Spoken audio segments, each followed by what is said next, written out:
You're listening to Talk of the Town on AM 1130 by 99.9 FM in Prescott, 95.5 FM Prescott Valley, Cottonwood, and online at KQNA.com from the Talk of the Quad Cities. KQNA, here's your host, Sanford Cohen.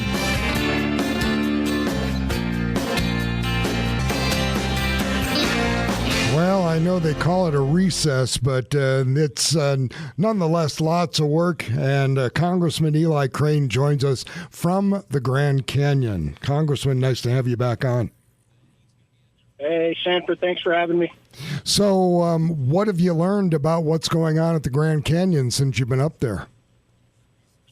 Well, we just got a briefing from the Park Service about how the fire started, kind of some of the actions that took place on a day-by-day basis, what we're looking at now. We got some good news today. We went from, I think, 13% contained yesterday to 29% contained. There's still a lot of work to be done. We also learned that there's 1,300, hotshot firefighters working on this fire right now. And one of our big questions, because I'm here with Congressman Biggs, was whether or not they're getting everything they need from the federal government to deal with this fire, and the answer was yes. And so, that's good news. And right now we're just, standing by to provide any resources that we can, but also hoping and praying for some rain and for the winds to die down. Well, I know you have spent some time here with my buddy Mayor Clorinda Vale of Tucson on the South Rim. How is the South Rim coping with what's happening on the North? Because the problem, of course, is they got so much publicity about the fires and everything. We would hope that it would not necessarily affect economically what goes on at the South Rim. Yeah, I just actually jumped out of a meeting with her to come dial into your show.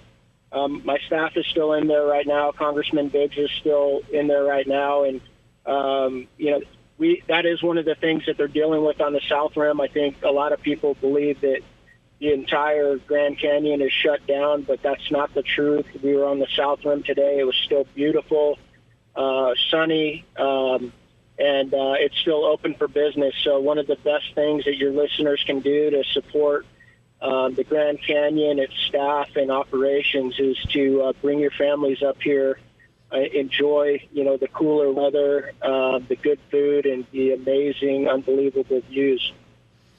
Well, I know that, today is Purple Heart Day, and I know that as a combat veteran, the folks that have earned the Purple Heart have a special place for you and for anyone that has served in the military. Yeah, absolutely.